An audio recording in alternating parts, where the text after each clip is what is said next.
Hello दोस्तों, welcome to the channel. कैसे हैं आप सब और कैसी चल रही है आपकी आने वाले एग्जाम्स की प्रिपरेशन? मुझे कमेंट्स में बताइए। आज बात करेंगे एस्पेक्ट्स ऑफ लैंग्वेज यानी कि MEG 04 सब्जेक्ट की, जिसको लिंग्विस्टिक्स भी कहा जाता है पॉपुलरली। इसका एक गाइडेंस वीडियो देखेंगे, किस तरीके के क्वेश्चंस आ सकते हैं और कैसे आप प्रिपरेशन कर सकते हैं। जो भी मैं आपको क्वेश्चंस बताऊंगी, there will be a detailed analysis of the answers. आगे बढ़ने से पहले चैनल को शेयर और सब्सक्राइब करना ना भूलें, और मैं आपको एक टेलीग्राम चैनल का लिंक भी दूंगी, वहां पर भी आप कनेक्ट हो सकते हैं। इस वीडियो की डिस्क्रिप्शन में दो लिंक्स हैं। एक लिंक है एक मास्टर चैनल का, जो आप ज्वाइन करें तो आपको रिसोर्सेज के अपडेट्स मिलते रहेंगे, सैम्पल PDF मिल जाएगी। और एक लिंक है जहां पर आप मेन PDF के लिए इंक्वायरी कर सकते हैं। तो ये वो लिंक रहेगा, मैं आपको दोनों लिंक प्रोवाइड कर दूंगी। एक लिंक पर लिखा रहेगा कि join this link to get updates about the resources, और एक लिंक पर लिखा रहेगा कि click this link to enquire about PDF। तो PDF के लिए इंक्वायरी करने के लिए एक डिफरेंट लिंक है टेलीग्राम का, और चैनल तो आप ज्वाइन कर ही सकते हैं डायरेक्टली। मोर और लेस यही पैटर्न रहता है एग्जाम का। क्वेश्चन नंबर 1 जो कि नोट्स का होता है वो कंपलसरी होता है, और इन टोटल आपको 5 क्वेश्चंस के आंसर करने होते हैं, यानी कि 20 मार्क्स फॉर ईच आंसर। पहला क्वेश्चन रहता है नोट्स का। तो आपको किसी 4 टॉपिक्स पर नोट्स लिखने होते हैं। जितने भी आपको गिवन टॉपिक्स होंगे अप्रोक्सीमेटली 6 to 7 दिए होते हैं, उसमें से 4 पर लिखना होता है। और कभी कभी 5x4 की जगह 10x2 के फॉर्मेट में भी आ जाता है ये क्वेश्चन आपको। तो अगर 10x2 है तो आपको वर्ड लिमिट्स थोड़ी सी बढ़ा देनी है, तब आपको अप्रोक्सीमेटली 2 पेज का एक 2 से 2.5 पेजेस का एक आंसर करना होगा। और अगर 5 मार्क्स का आता है तो अप्रोक्सीमेटली 1 से 1.25 1 to 1.25 शीट का एक आंसर करना होगा। तो impact of Latin language on English, इस तरीके का क्वेश्चन आ सकता है। आपको इंग्लिश के बारे में इंट्रोडक्शन देना है कि इंग्लिश एक जर्मैनिक लैंग्वेज है, बहुत सारी लैंग्वेजेस के इन्फ्लुएंस इस पर रहे हैं। लैटिन का इन्फ्लुएंस और फ्रेंच का इन्फ्लुएंस उसमें से काफी मेन है। कुछ वर्ड्स आप अगर याद कर लेंगे जो कि अभी भी ओरिजिनली लैटिन लैंग्वेज के इस्तेमाल किए जाते हैं, तो मैं आपको एग्जांपल यहाँ पर दे देती हूँ। इल्यूजन, एंथुसियाज्म, इमेजिनरी, इस तरीके के कुछ वर्ड्स हैं जो कि लैटिन लैंग्वेज से इंग्लिश लैंग्वेज में इंस्पायर होकर यूज किए जाते हैं। जब आप PDF के लिए ऑप्ट करेंगे तो आपको हर आंसर काफी डिटेल में विद एग्जांपल्स मिलेगा। एक और क्वेश्चन जो काफी रिपीट होता है, सेस्योर के कंसेप्ट ऑफ लिंग्विस्टिक साइंस। तो लिंग्विस्टिक साइंस होता क्या है? एक कोई भी लैंग्वेज, जो भी मैं अभी आपको वर्ड बोल रही हूँ, आप उसको डिकोड कर रहे हैं।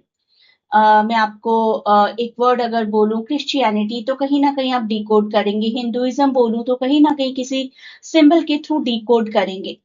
अगर मैं आपको बोलूं द वर्ड ट्री, TREE, तो आप डिकोड करेंगे, किसी ना किसी ट्री के बारे में सोचेंगे। वो इस तरीके का कोई बैनियन ट्री हो सकता है, कोई कॉनिकल शेप का ट्री हो सकता है, या किसी भी और तरीके का ट्री हो सकता है, जो भी आपके दिमाग में आए। अगर आप किसी कोस्टल एरिया में गए हैं तो हो सकता है आपको नारियल का पेड़ याद आ जाए, हो सकता है ना। या फिर क्रिसमस अभी अभी गया है, आपने डेकोरेशन की है, तो आपको क्रिसमस ट्री याद आ जाएगा।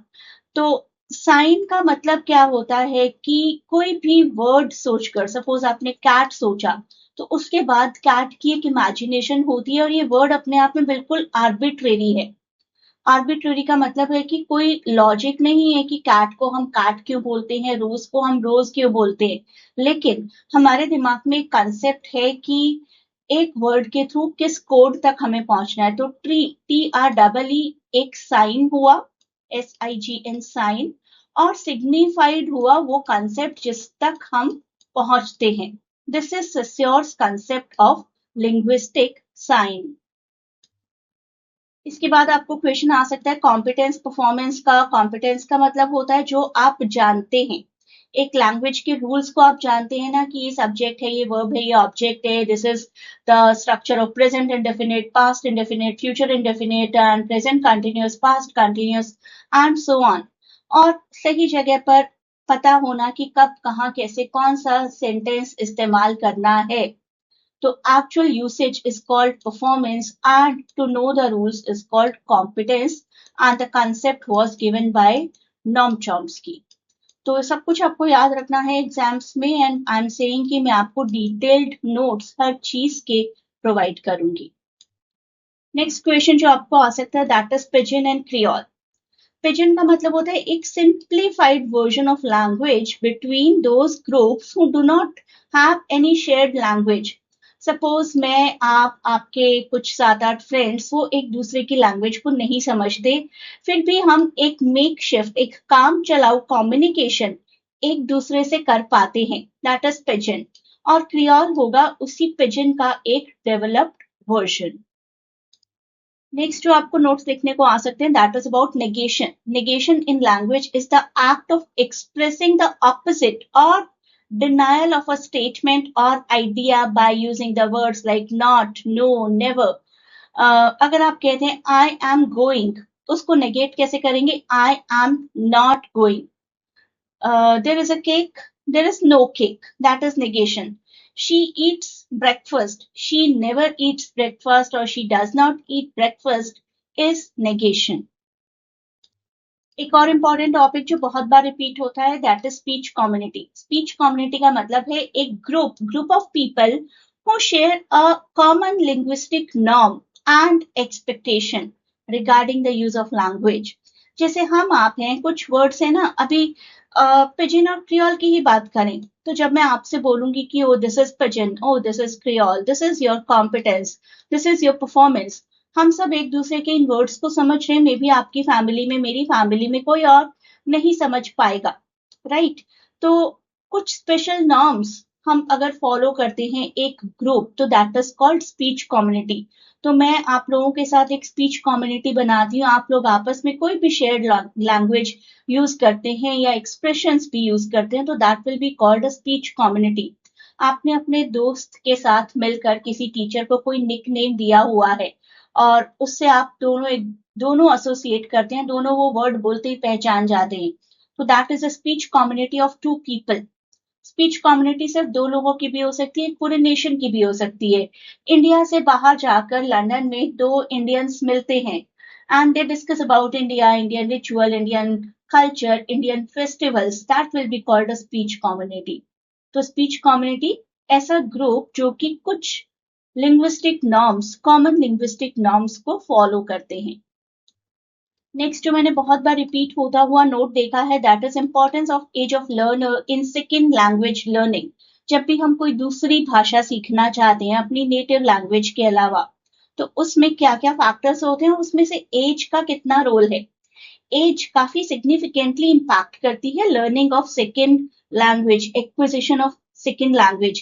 पीपल से कि younger learners often demonstrate greater aptitude for phonological and grammatical structures, while older learners may struggle with native language interference. But कभी-कभी हो सकता है कि this is not a very concrete rule. हो सकता है कि ये follow ना हो और आपका motivation कुछ और हो. If your motivation in your older age is to make a career in your second language, if you are learning the second language for career or for getting the love of someone, अपनी love life के लिए, अपनी married life के लिए, अपनी career life के लिए अगर आप कोई language सीख रहे हैं तो motivation ही अलग हो सकता है उसका और maybe you can learn it faster. Next जो नोट मैंने बहुत बार देखा है दैट इज सेपर-वॉर्फ हाइपोथेसिस. इस टर्म को लिंग्विस्टिक रिलेटिविटी भी बोला जाता है. दीज वर द 2 पीपल जिन्होंने ये कंसेप्ट प्रोवाइड किया कि language is something which influences the personality of a person.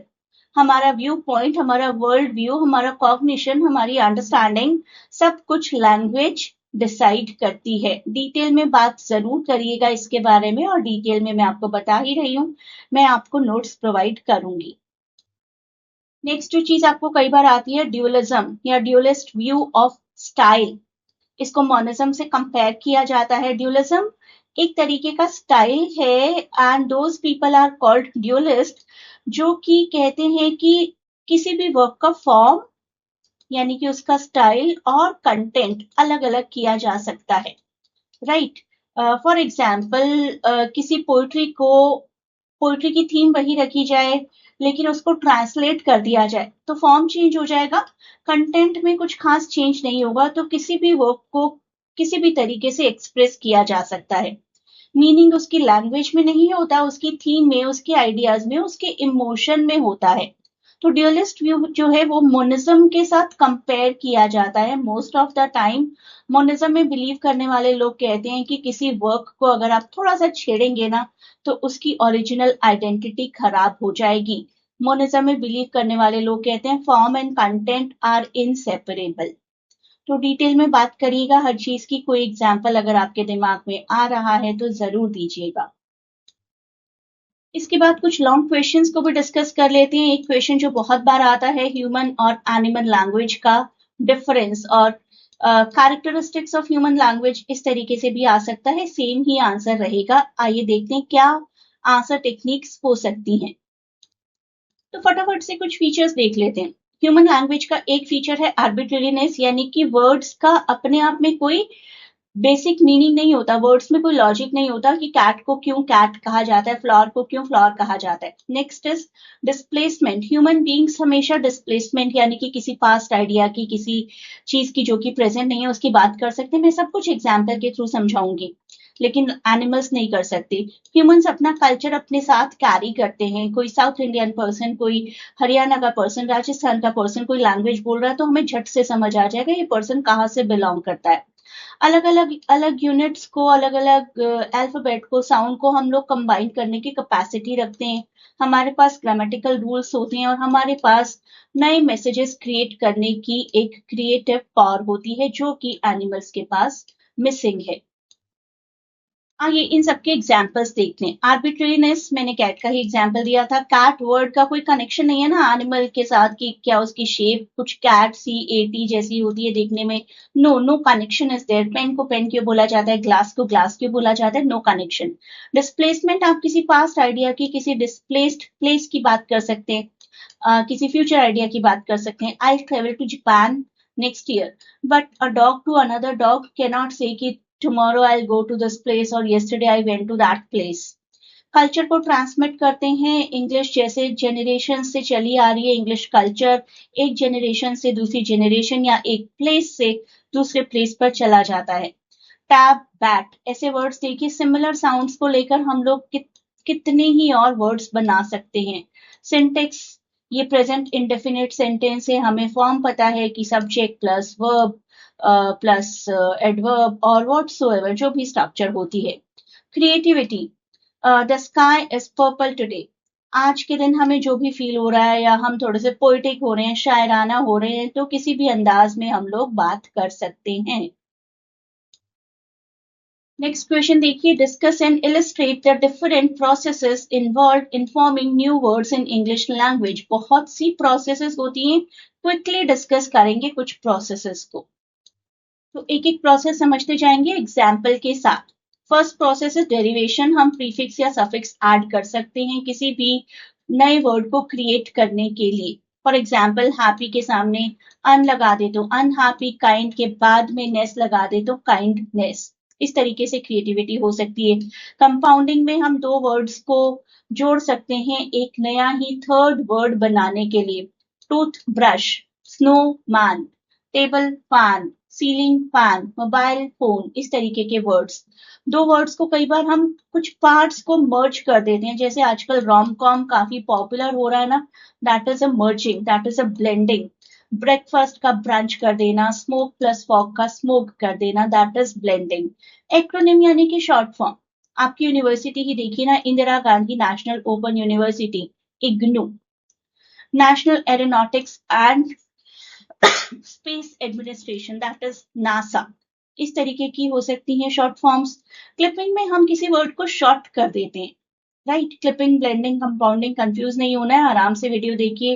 Telephone को पॉपुलरली हम सिर्फ फोन बोलते हैं, फोटोग्राफ को हम सिर्फ फोटो बोलते हैं, एग्जामिनेशन को सिर्फ एग्जाम बोलते हैं। कई बार कई नए वर्ड्स टेक्नोलॉजी की वजह से या किसी राइटर के कॉइन किए हुए होते हैं। गूगल, पहले नहीं था ना ये वर्ड, जॉर्ज ऑरवेल ने अपने नॉवेल 1984 में डबल थिंक नाम का वर्ड प्रोवाइड किया।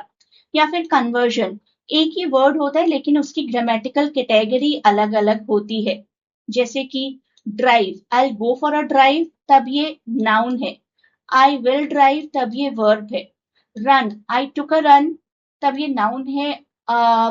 I will run, that is a verb.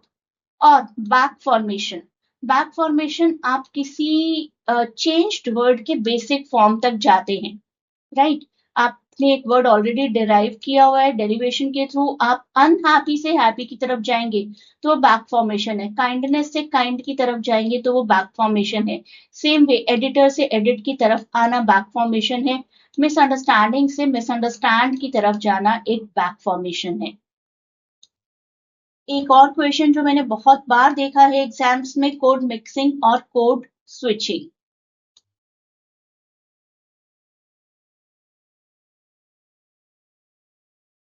तो एक एक करके दोनों को समझते हैं। पहले देखेंगे हम code mixing. With in a sentence आप मिक्स कर रहे हैं वर्ड्स, वो कोड मिक्सिंग है। और दो अलग अलग कंटेक्स्ट में आप लैंग्वेज शिफ्ट कर रहे हैं, वो कोड स्विचिंग है।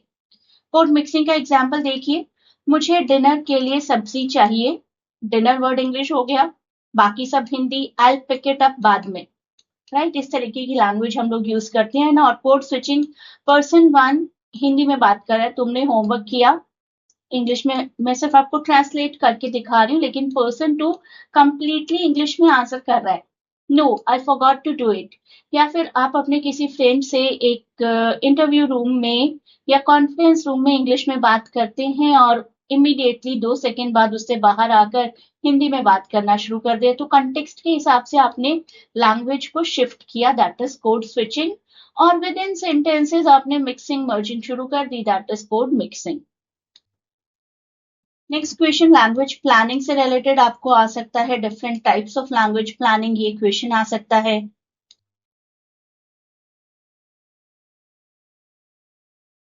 तो लैंग्वेज प्लानिंग बेसिकली की जाती है पूरे नेशन को एक कॉमन प्लेटफॉर्म पर लाने के लिए, नेशनल यूनिटी को प्रिजर्व करने के लिए, एजुकेशनल डेवलपमेंट के लिए। तीन मेन टाइप्स हैं। वन इज स्टेटस प्लानिंग, जिसमें हम डिसाइड करते हैं कि कौन सी लैंग्वेज को नेशनल लैंग्वेज बनाया जाएगा या ऑफिशियल लैंग्वेज। कॉर्पस प्लानिंग में हम उसी लैंग्वेज को स्टैंडर्डाइज करने की कोशिश करते हैं, उसकी वोकैबुलरी को, उसके सिंटेक्स को, उसके ग्रामर को। फिर होता है एक्विजिशन प्लानिंग, कि हम उस लैंग्वेज का प्रचार प्रसार करते हैं, प्रमोट करते हैं, जिससे कि उसके रीडर्स, स्पीकर्स, उसके यूजर्स इंक्रीज हो जाएं। नेक्स्ट क्वेश्चन हमें करना है लिंग्विस्टिक्स और लिटरेरी क्रिटिसिज्म के रिलेशनशिप का। उसके लिए इन दोनों टर्म्स को समझना पड़ेगा और दोनों के साथ किस तरीके से इमोशंस अटैच्ड हैं। लिंग्विस्टिक और क्रिटिसिज्म दोनों ही लैंग्वेज पर फोकस करते हैं, लेकिन डिफरेंट अप्रोच के साथ। लिंग्विस्टिक देखता है लैंग्वेज के स्ट्रक्चर को, वोकैबुलरी को, ग्रामर को। On the contrary literary criticism theme, emotion और डीपर मीनिंग को एक्सप्लोर करता है। लिंग्विस्टिक लिंग्विस्टिक में भी हम इमोशंस यूज कर सकते हैं, लेकिन जब लिंग्विस्टिक और क्रिटिसिज्म दोनों को जोड़ेंगे, या फिर जब हम वर्ड चॉइस को एनालाइज करें कि हार्श वर्ड्स हैं, सॉफ्ट वर्ड्स हैं, क्या यूज किया गया, सेंटेंस स्ट्रक्चर कैसा है, रिक्वेस्ट मोड में है, स्टेटमेंट है, नेगेशन है, उसके थ्रू लिंग्विस्टिक्स में भी इमोशंस आएंगे। एक सेंटेंस का कंटेक्स्ट क्या है, राइट, किस कंटेक्स्ट में, किस पर्पस के थ्रू एक सेंटेंस बनाया गया है। और लिटरेरी क्रिटिसिज्म में तो अपने आप ही इमोशन इंक्लूड होता है। इमोशनल इफेक्ट जब हम देखते हैं कि फेमिनिज्म कितना नजर आ रहा है इस वर्क में, मार्क्सिज्म कितना नजर आ रहा है इस वर्क में, या फिर पोस्ट कॉलोनियलिज्म कितना नजर आ रहा है, साइको एनालिसिस के लेवल पर ये वर्क कैसा है। तो लिटरेरी क्रिटिसिज्म तो अपने आप में ही इमोशन है, लेकिन लिंग्विस्टिक भी इमोशन इंक्लूड कर सकता है अगर यूज किए गए वर्ड्स किसी ना किसी इमोशन को इवोक कर रहे हैं तो। Next question is about the origin of language theories, किस तरीके से लैंग्वेज बनी होगी। फिर से याद दिला दूं, you can connect on Telegram to get notes of most important topics. Max Muller का नाम शायद आप सबने सुना होगा, बहुत ही पॉपुलर जर्मन स्कॉलर थे। उन्होंने कुछ स्पेक्युलेटिव थियरीज प्रोवाइड की ओरिजिन ऑफ लैंग्वेज पर। जिसमें से पहली है बाओ वाओ, जो कहती है कि एनिमल्स की जो आवाजें होती हैं उनके बेस पर शायद वर्ड्स क्रिएट होना शुरू हुए होंगे। पोपो थियरी कहती है कि हमारे जो इमोशनल एक्सक्लेमेशन होते हैं जब हम पेन में होते हैं, ओ आ, इस तरीके के वर्ड्स, पुपू थियरी, इस तरीके से वर्ड्स धीरे धीरे बने होंगे। डिंग डोंग जो कि वाइब्रेशंस होती हैं नेचर में, उनके थ्रू शायद कुछ वर्ड्स बने होंगे। ट्रीज का आपस में टकराना, बिजली का कड़कना। यही वो थियरी कहती है कि जब इकट्ठे होकर कुछ लेबर्स काम करते होंगे तो कुछ साउंड वो प्रोड्यूस करते होंगे, जैसे कि हैया हो।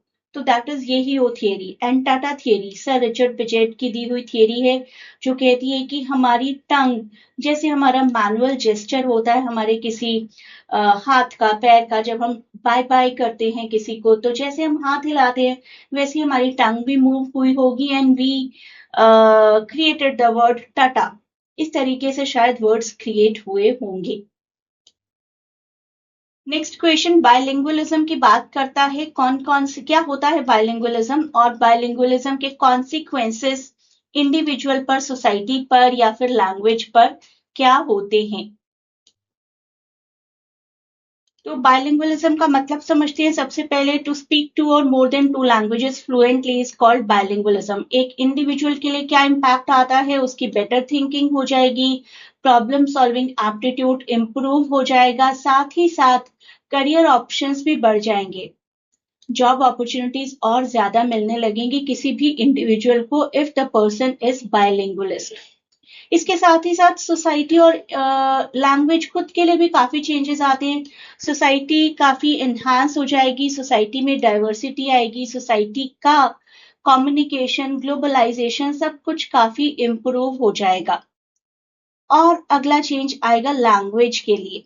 लैंग्वेज के लिए क्या चेंज आता है, लैंग्वेज में कई बार होता है कि एक लैंग्वेज स्ट्रांग हो जाती है, दूसरी लैंग्वेज वीक हो जाती है।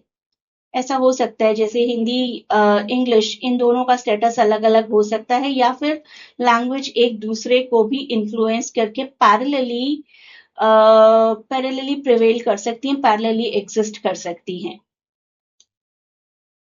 नेक्स्ट क्वेश्चन देखिए, examine the characteristics of American English and how it differs from British English. American English और ब्रिटिश इंग्लिश किस तरीके से डिफरेंट है। तो कोई भी लैंग्वेज स्पेलिंग, वोकैबुलरी, प्रोनाउंसिएशन, इन तीन चीजों को लेकर एक दूसरे से डिफर करती है। स्पेलिंग में देखिए, American language simple spelling use करती है, colour COLOR versus COLOUR। Vocabulary की अगर बात की जाए तो बहुत से वर्ड्स डिफरेंट है, जैसे कि ट्रक एंड लॉरी। प्रोनाउंसिएशन की अगर बात की जाए तो अमेरिकन एक्सेंट्स काफी फ्लैट रहते हैं, ब्रिटिश एक्सेंट्स में वेरिएशन होती है। एक SCHEDULE, इस वर्ड को ही देख लीजिए, अमेरिकन में it is called schedule and British में इट इज कॉल्ड शेड्यूल। जब आप नोट्स के लिए ऑप्ट करेंगे तो मैं और डिटेल में आपको ये डिफरेंसेस बताऊंगी। Next question is about different type of clauses. क्या होते हैं क्लॉज, और क्या डिफरेंट टाइप्स होती हैं, एग्जाम्पल्स के साथ आपको बताना है। सबसे पहले देखते हैं क्लॉज क्या होता है। क्लॉज एक ग्रुप ऑफ वर्ड्स होता है जिसमें कि सब्जेक्ट और वर्ब होता है, जैसे कि द कैट सेट। ये तो मैं आपको बहुत बेसिक डेफिनेशन पढ़ा रही हूँ। अब इनके साथ देखते हैं कि फाइनाइट और नॉन फाइनाइट क्लॉज कैसे वर्क करते हैं। तो सबसे पहले फाइनाइट क्लॉज देखेंगे कि फाइनाइट क्लॉज क्या होता है। फाइनाइट क्लॉज होता है एक ऐसा वर्ब जिसमें कि टेंस शो किया जाता है, नंबर या पर्सन्स, जैसे शी रन्स एवरी डे। यहाँ पर हमें पता चल रहा है कि प्रेजेंट इंडेफिनिट है। लेकिन यहाँ देखिए नॉन फाइनाइट वर्ब में क्या होता है कि does not show tense, number और पर्सन, और तीन तरीके के होते हैं ये, gerund, infinitive and participle. Gerund में ING यूज करके आपका सब्जेक्ट बनाया जाता है, रीडिंग इज फन। तो रीडिंग आपका वर्ब होते हुए भी नाउन हो गया। इन्फिनेटिव में टू यूज करके उसको सब्जेक्ट या ऑब्जेक्ट बनाया जाता है, जैसे इधर if we would have written to read is fun, तो टू रीड हमारा सब्जेक्ट बन जाता है, यहाँ पर हमारा ऑब्जेक्ट की तरह वर्क कर रहा है। To read, she wants to read, right. तो टू ऐड करके हमने किसी वर्ब को सब्जेक्ट या ऑब्जेक्ट में कन्वर्ट कर दिया, दैट इज इन्फिनेटिव या पार्टिसिपल। जब हमने वर्ब को एडजेक्टिव की तरह यूज किया, the running water, present participle हो गया। द ब्रोकन चेयर, ब्रेक वैसे तो वर्ब है ना, लेकिन हमने चेयर के साथ ब्रोकन यूज कर दिया। The broken chair needs repair, तो द ब्रोकन ये एडजेक्टिव की तरह हुआ। बहुत डिटेल में आप करेंगे इनको, और अलग से मेरे कुछ वीडियोस भी हैं, अगर आप में से किसी को सेपरेट वीडियोस चाहिए डिटेल में पढ़ने के लिए, they can ask for. Next is the difference between generativist and structuralist.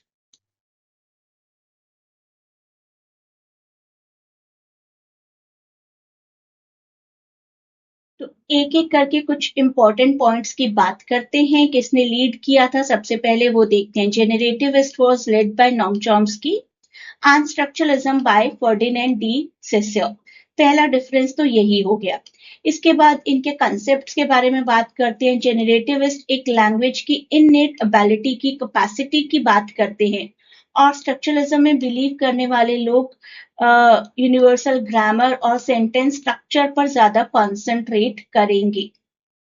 अगर जेनरेटिविस्ट की बात की जाए तो दे विल सी लैंग्वेज की लैंग्वेज एक पूरा साइंस सिस्टम है, और स्ट्रक्चरलिज्म हमें क्या कहेगा? स्ट्रक्चरलिज्म विल टेल अस कि लैंग्वेज में किस तरीके से सब एलिमेंट्स एक दूसरे से रिलेट करते हैं। For example subject, verb, object, इनका आपस में क्या रिलेशनशिप है। That will be the function of a structuralist. Next question is about Indianness of Indian English. किस तरीके से हमारे इंडिया में आकर इंग्लिश थोड़ी सी बदल जाती है। तो कुछ कुछ एग्जाम्पल देकर आप इस आंसर को बताते रहेंगे। पहले डिफाइन कर दीजिए कि इंडिया की ऐसी इंग्लिश जो कि इंडियन लैंग्वेज और कल्चर से इंस्पायर हो जाती है। वोकैबुलरी की अगर बात की जाए तो बहुत से वर्ड्स हैं जो इंडिया में यूज किए जाते हैं। They will say only cousin and we will say cousin brother और कजिन सिस्टर। या फिर मील के लिए हम लोग, आप अपना टिफिन लाए हो, टिफिन वर्ड यूज करेंगे। कोड स्विचिंग हो सकती है, हम मंदिर वर्ड कॉमनली यूज कर सकते हैं instead of saying temple, sindoor, mangalsutra, ऐसे वर्ड्स यूज करेंगे according to the cultural context. कई बार हम बहुत ज्यादा फॉर्मल हो जाते हैं। Dear respected sir, I kindly request you. तो काइंडली और रिक्वेस्ट दोनों एक साथ लिखने की जरूरत नहीं होती है। A native person will never never ever use this kind of English, right? So sir, dear madam, I kindly request you, I sincerely request you, बहुत फॉर्मल होकर कई बार हम कुछ चीजें करते हैं। at your earliest convenience, तो बहुत फॉर्मल होने की जरूरत नहीं होती at times, but we are taught that way. So that becomes Indian English. Let me remind you once again about the PDFs. आपको ये 5 PDF at present मिलेंगी। 26 important questions, solved paper of 2023 December, 2024 June and 2024 December. इसके साथ ही साथ एक sample paper भी मिलेगा, solve sample paper, जिसमें 10 क्वेश्चंस होंगे। तो बस इन सबको कवर करना आपके लिए काफी रहेगा, along with the current video. और एक और वीडियो पैकेज मैं आपको प्रोवाइड करूंगी जब भी आप PDF पैकेज ज्वाइन करेंगे।